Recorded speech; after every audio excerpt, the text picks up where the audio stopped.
Hi, right, Mike. Kalika, it's good to see you again. It's so great. I think the last time we saw was like in EO Alchemy in one of the different cities outside of LA, I think. That's correct. Yeah. You did such a phenomenal job. And I and my book club, the Entrepreneurs LA Book Club, just recently read the Profit First book. And Love it. I also wanted to talk to you about your new book, but there's tens of thousands of entrepreneurs listening. This is the EO Wonder podcast, Yeah. global podcast. I'd love for you to introduce yourself to the audience of Yeah. entrepreneurs. So, hey, EOers or anyone that's listening in that's a former YEOer, there was a time that was Young Entrepreneurs Organization. And as we got a little bit older, I guess the name had to change. So it's Mike Michalowicz here. I'm an author. Profit First is one of my books, but I've authored 8 business books for the small business space. And when I say small, there's Pumpkin Plan. I write for businesses that do $25 million in revenue or less. That is the definition by the SBA. But really, it's the EO community. It's these businesses that are mostly sub 5 million. And it's where the owner is still actively involved. As businesses get beyond that, often the owner is a shareholder more than an active participant. So how do we navigate that? And a lot of this has been my own journey. So I'm an entrepreneur too. I've had the pleasure of building multiple companies. I have 2 exits. I had a private equity deal, a Fortune 500 exit. I've had, perhaps most importantly, collapsed businesses where I had no idea what I was doing and had to rebuild my way. So I write about the journey, not my journey, but the journey of entrepreneurship. And honestly, it's information I'm seeking to improve myself and hopefully can be of service to EOers and all different types of business owners. And you have a new book. And I got a new book. Yeah, my most recent book's called Get Different. And how this one came about, Kalika, is I was talking with small business owners and they said, I struggle to stand out. And I remember this one conference I was at. It was an accounting conference. And I said, what are the best ways to market? There's 1,000 people in the audience. I was doing the keynote. And I said, just tell me the best ways to market. I'm going to write down all our ideas here. 5 ideas came out. Website, paid ads on Facebook, do a link, that LinkedIn assault now that's happening. Just keep it. There was and when some person's like postcards, that was the novel idea. I'm like, oh my gosh. But I'm not picking on accountants. This is true for all industries, is that there's this replication of a few quote unquote best practices, which by default makes it the worst practice. Because if I market to you with postcards and then my competition who does the same thing I do markets you via postcards, you as a consumer can't see it. So I decided I got to research what makes marketing effective. And it starts off by doing something unexpected and different, inconsistent. I'm not saying outrageous. I'm not saying crazy. I'm just saying something that's inconsistent with how people are being marketed to. And then it must be compelling to that audience and of service to them. But that's why I wrote that book, to market effectively. So when others zig, you zag. That is exactly. So there's this thing called habituation. And what habituation is at the base of our brain, where the reptilian part of our brain is, there's a thing called the reticular formation. It includes different components, but the reticular formation is basically a neural web, both a literal and figurative web at our brain stem where it meets our brain.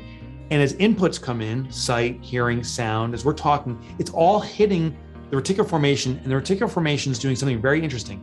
It says, is this relevant to my moment?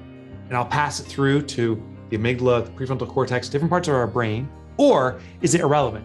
And 99.999% of the things are irrelevant.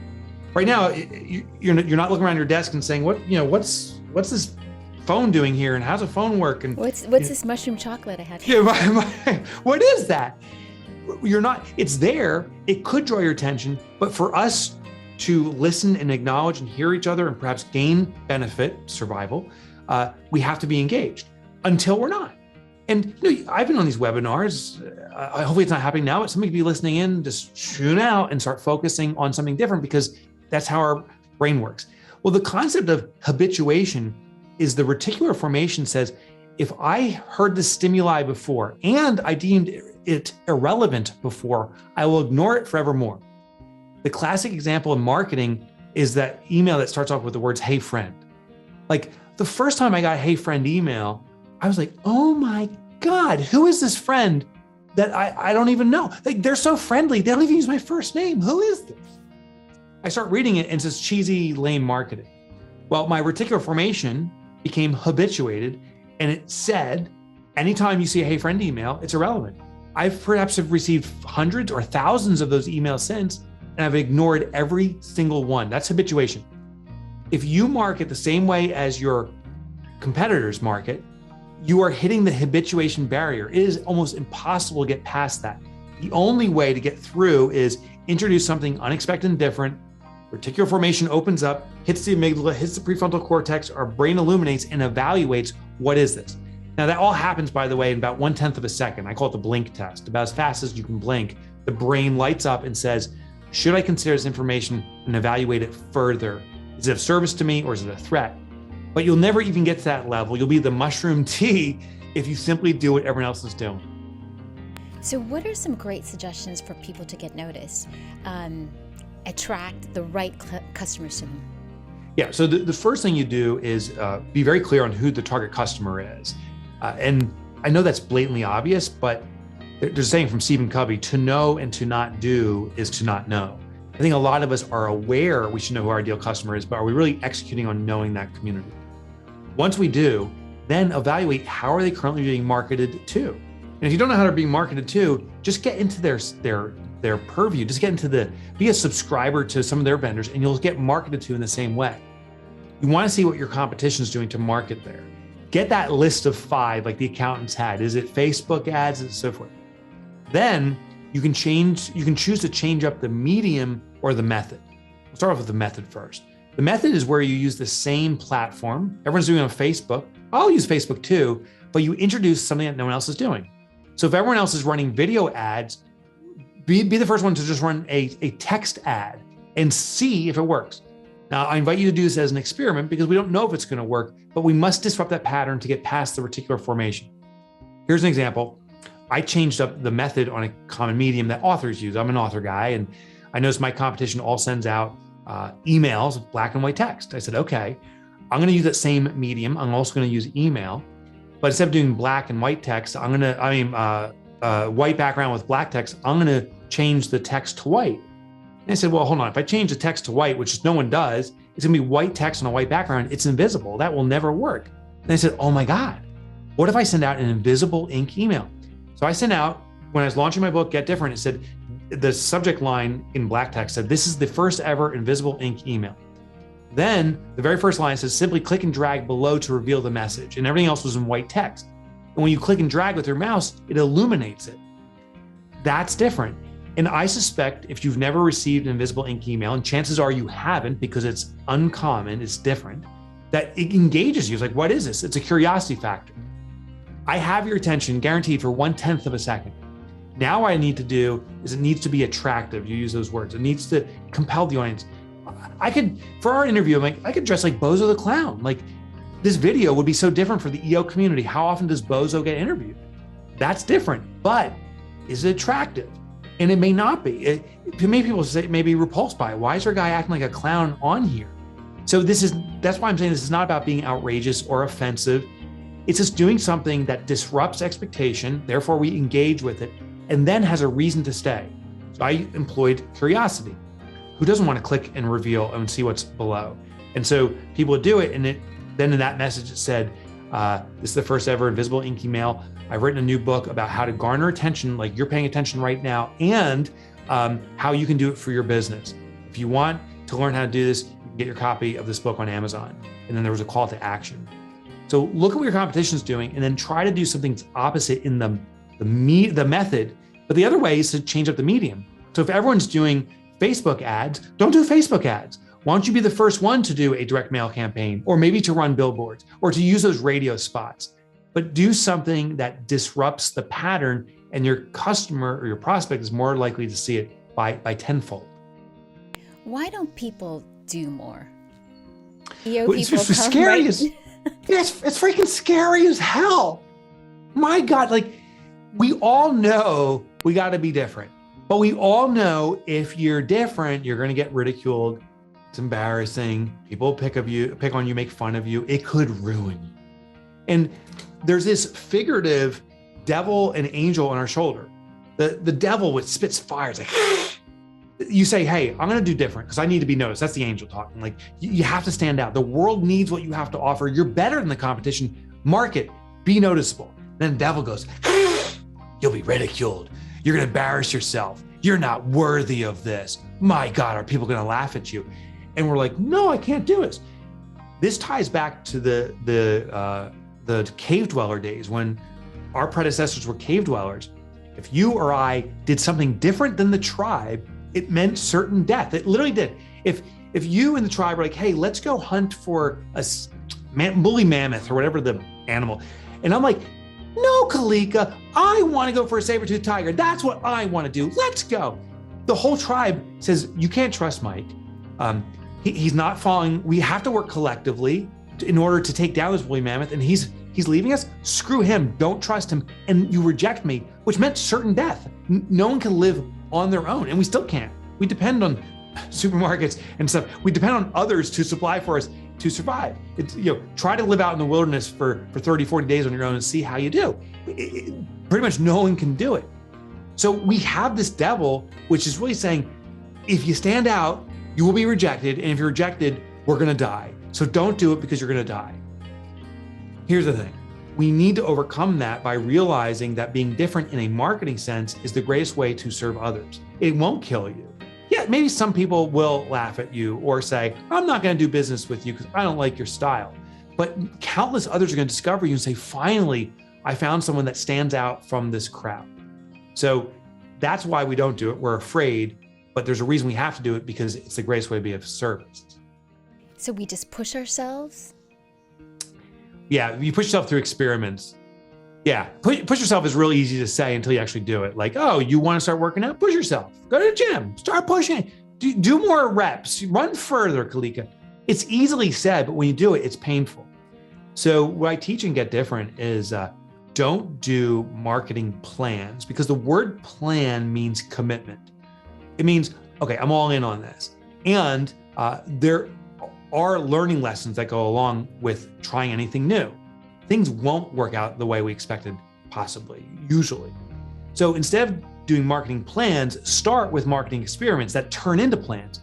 Plan means commitment. Experiment means learning, like a lab experiment. When you were back in high school, you mix a couple chemicals, you're like, oh my gosh, that's one way not to do this. So experiment means learning. So try it out on a very small level. If you're going to change up and do that invisible ink email as an example, don't send it out to your entire customer base. Send it out to 100 prospects you have and just see how they resonate with it. Is there no response? Well, that is a form of learning. It didn't work. Is there some response? Okay, how do I amplify and improve this? Roll it out in small tranches, and once you have traction, then you start expanding. What happens when you start small, it builds confidence in yourself. Oh my God, I'm not being ridiculed. Oh my gosh, I didn't die like I thought I would. And then you start seeing what's working, you amplify it, and it becomes your best ally. I love your background. It says, be you always. Is being unique and yourself, sometimes it's hard to be yourself. How can you be yourself? Yeah, it's really hard because the human wiring to comply. So survival in the past meant compliance. The only way for you and I to survive in our tribe was if we worked collectively and we acted and looked the same way. If we did everything the same, then we could trust each other and support each other. Fast forward to modern society, and it's actually differentiation that gives us the survival advantage. If we're all the same, we're unnoticeable. But being different gets noticed. But here's the thing. People come to me and say, my God, you like to be silly and stuff like that. Like your website's silly and goofy. I realize that's different, but that's not who I am. That's not gonna, do I have to copy that? I'll feel so uncomfortable. Now here's the reality. Getting different is different than being different. I'm not suggesting that people must be different than who they are. What I am saying is amplify who you already are, and that inherently gets you differentiation from all the competition. Because most people placate down to the lowest denominator. I'm saying amplify to the truest self, and that distinguishes yourself. I have one bookkeeper I was working with as I was writing the book. And she said, listen, I said, what makes you unique? And one way to find out is you ask people that know you in your life and say, what do you think makes me unique? And you look for the common thread. And she said, people said, I'm just uber logical. I can dig into these numbers and I can see stories in these numbers that others can't see. She goes, but I have no emotion. I admit it. She goes, I don't get riled up and I don't get depressed. I just start calculating. She goes, I'm basically Spock. I said, there's our advantage. You were logical. So what we did in her marketing was she would say, when it comes to a bookkeeper, do you want to work with someone that's emotional or do you want to work with Spock? Because she was a woman, so she goes, I am Mrs. Spock. And here's what it did: a few things. First of all, people got a sudden picture of someone who's different. It was very noticeable. Secondly, it was a representation of who she truly was. It inoculated the customer. When she showed no emotion, they said, oh, I'm talking to someone who's uber logical. This does not compute. I am logical. It actually made her more approachable and elevated their perception of the quality of her services, which are very high, but their perception shifted. She started converting clients at a much higher level. And the beautiful thing was she didn't have to be different. She actually leaned more into who she was, which apparently is different. And she knew her clients because they want someone who's competent. Yeah. And that was her definition of competent. But it's funny, like other bookkeepers, and she was in the same position, accountants I talked to too, said, what's that clothesline? How do I show people I'm excited I'm the best? And it was all artificial. It wasn't who they were. So it came across as cheesy. We have great sniffers for people who are faking it. This is not a fake it till you make it. It's an amplify who you are so you get noticed strategy. And that's how she leaned into it. Yes, we have a very high BS threshold. We have a very high, particularly nowadays. That's the irony. There's so much circulating around. Don't BS, just be more of yourself. All right. So in order for them to market, entrepreneurs need money. And your amazing book, Profit First, I'd love to dive into a couple of tips for people who have not read it yet. Tell us why you wrote Profit First. So I'll tell you the inception for me. I sold my second company. I sold my first company to private equity, and my second one to a Fortune 500 called Robert Half International. At that point in my life, and now I had money that was game changing for me. I was experiencing. I actually got a place. I think are you in Hawaii? Do I remember that correctly? I have a business in Hawaii. I am from Hawaii. Yeah. You are from Hawaii. Yeah. So I got a place out on Lanai, which now is owned by Larry Ellison, the island. So I got a place out on Lanai for a sabbatical. I got. I moved into a very expensive town in northern New Jersey where I live most of the time, and at that time at least.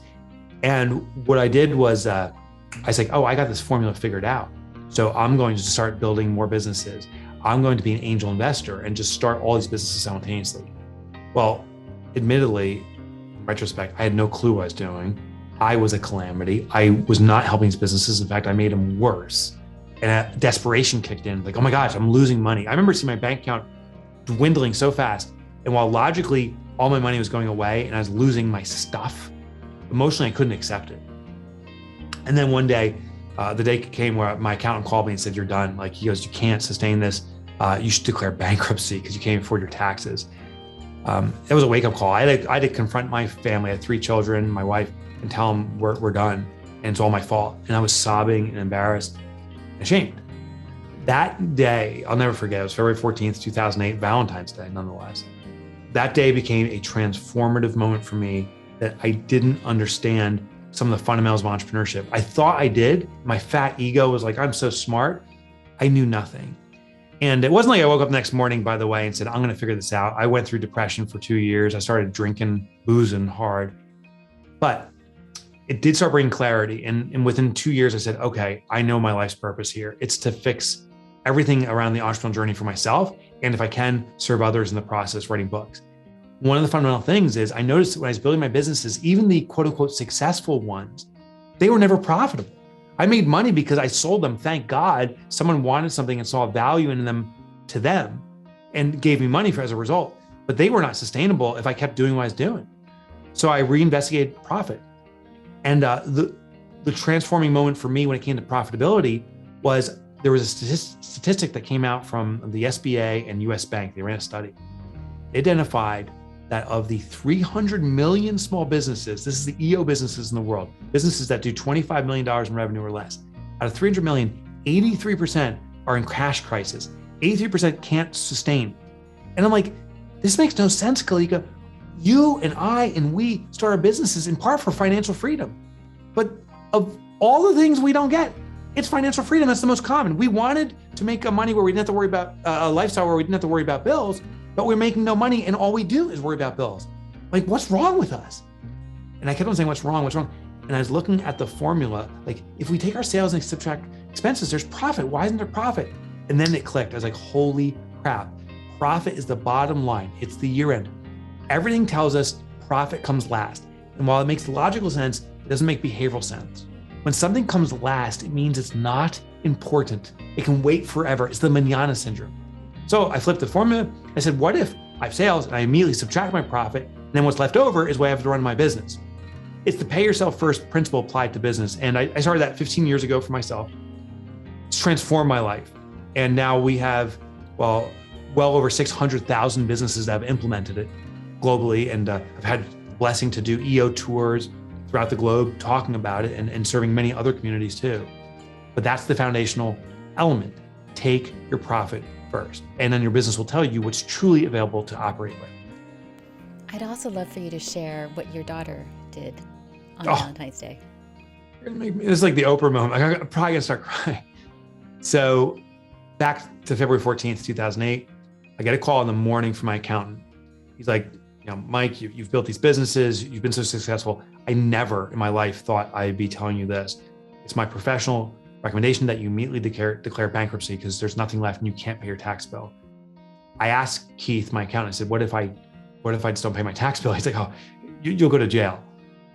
The only other option was to liquidate our remaining assets. I chose that option. I felt so embarrassed that I don't think these creditors had to take the responsibility for me mismanaging my money. I didn't know who they were. It was credit cards and loans from banks, but they didn't deserve to be punished. I did. So I lost my house 30 days later, lost my vehicles, everything. I had to come home to my family and say that we're about to lose our home. And I'm sobbing, I'm crying in front of my wife. They gathered, we were gonna have a meal together, but we couldn't eat because I was so upset and the food was sitting there cold. I had to look at my daughter. She was 9 years old at the time. And I told her, I said, I'm really sorry, but you can't go to horseback riding lessons. It was $20 for like a group session, but I was broke.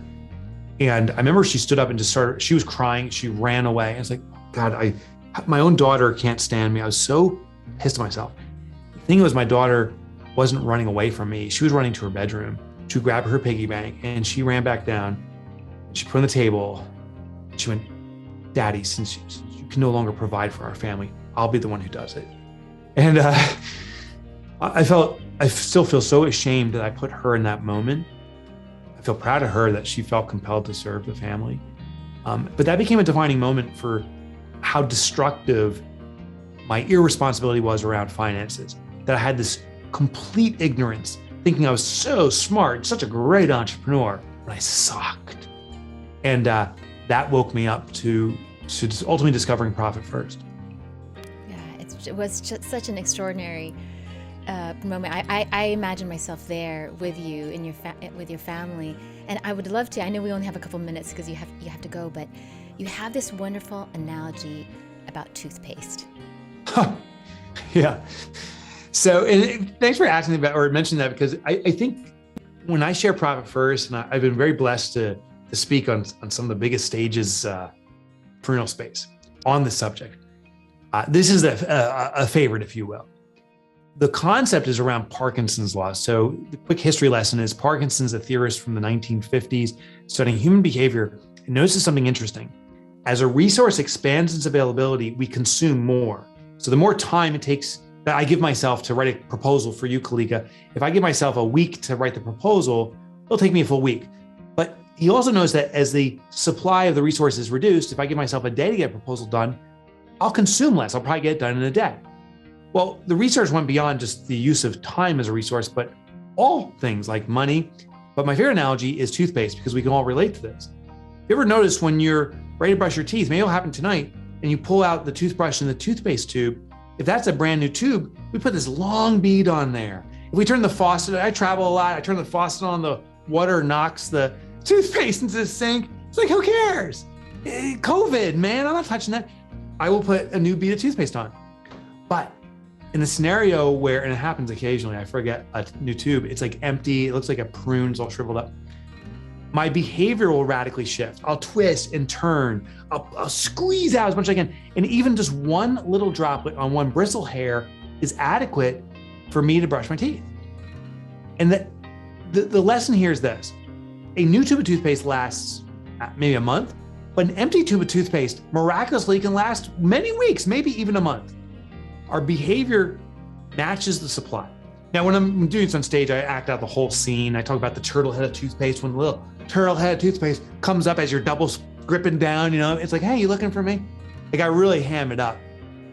But the reality is, for the people listening right now, think about your own experience and how your behavior changes. When there's full supply, you use more toothpaste. When there's less supply, you become frugal because it's called forced frugality. There is less, you have to use less. But we also become innovative.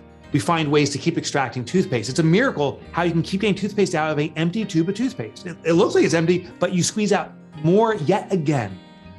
What happens with our finances is exactly the same. Parkinson's law is universal. So if we have a full tube of toothpaste, that OPEX account of yours or the primary account is full with cash, it's almost uncanny how quickly we can spend it. Money comes in and at the same speed, money goes out. And we're like, what is this? Is there some kind of divine intervention, like some evil force maybe extracting this? No, it's Parkinson's law. And if we take our profit first and hide it from our business and we leave less over, now there's a constrained source of money available for us. It's an empty tube of toothpaste. Our behavioral shift. We'll spend less, forced frugality, but we'll become highly innovative. You find ways to acquire the same outcomes with less expense. Like I said, we have 600,000 businesses now doing profit first. Almost all of them started off really slow with just setting up one account. The whole system has up to 7 accounts and there's different deployments, but they started off real slow. They set up a profit account, they started hiding the profit. And to the individual, I can't think of a single business that said, I had to change my business radically as a result. They simply said, it's almost unbelievable. My business continued to hum along just like normal. I had less money to operate it because it was profit taken at first, but I was able to operate it the same way. Some of you even say, I was able to operate it better. I stopped doing stuff that was a distraction. I'm only doing the core stuff now. And that's because of Parkinson's law. And they're paying down debt. and they're paying down debt. Yeah, so it was profit first. A lot of businesses have debt and there's all different forms of it. What I found is you can use your profit to pay debt in a very specific way. This is not my approach. It was coined by Dave Ramsey, but Dave Ramsey took the methodology from prior thinkers, and it's a behavioral system. Hit small debt first and get rid of it so you have those wins and have confidence in yourself and then build upon that. But here's one little tweak I want to add to that. As we eradicate debt, we still must reward ourselves. Otherwise, it's almost like a flogging, like you're hitting yourself, like, okay, I'm paying down debt, but I'm not getting any benefit. So in the profit first system, we allocate profit. If we have debt, a large portion will be used to crush that debt permanently, never incur it again, but there'll be a small portion that gets distributed to the owner every quarter. We need to build that profit muscle, that confidence. We need to reward ourselves. Then over time, as you eradicate debt and the debt goes away, the next tranche of profit coming out, now it's free fully for the shareholder. And that's where this explosive transformation happens. For me, I remember, Kalika, I had $300,000 of debt at my darkest period, personal debt. And I remember there was a radio show that said, the average American has $5,000 of debt. And I said to myself, I want to be average. I want to be average so badly. But I got rid of that debt. And it took me years. But I chipped away, got more momentum, and then it was gone. And the day it was gone, and I was always rewarding myself, small pieces. Sometimes it was a dinner out, sometimes it was a great time at Starbucks, but the business was paying me a profit distribution. Then when that last piece of debt was gone, the next tranche was significant. It was huge. And I took my family on an amazing vacation. And every single time since, the profit distributions, I'm very, very fortunate, have grown even more. And it's been transformative in my life. I don't know if I got there if I didn't reward myself in a small way for making progress. And one last thing that I'm doing now is celebrate the days that you do not spend money. Yeah. Oh, I love that. I saw, and my mind is blown with that. I saw Susie Orman say to an audience, she said, I can make you rich with one sentence. She said, the day you get more joy out of saving than spending is the day you become rich. And that's the definition of it. Thank you so much. I know you have to go, but how can people reach you? Oh, if you want to check out what I'm doing, my website's MikeMichalowicz.com, but no one can spell Michalowicz, and I get it. I have a shortcut. It's Mike Motorbike. Mike Motorbike is a nickname from grade school. It's the only G-rated nickname I have with the last name Michalowicz. There's a lot of R and X-rated versions. So go to MikeMotorbike.com. You'll see all my books up there. You can get free chapters for every book. I used to write for the Wall Street Journal for many years. You can get those articles there. Plus, I have a podcast. It's all at MikeMotorbike.com. And GoGetDifferent.com for his new book. That's right. Thank you so much, Mike. And let's catch up next. Oh, EOLA wants you to come speak. So I'll communicate with you later. Oh, for I'd be honored. I'd absolutely be honored. Thank you so much. For their learning year. Bye. Yeah, I would love to. All right, I'll see you later. Bye-bye. Take care. Bye.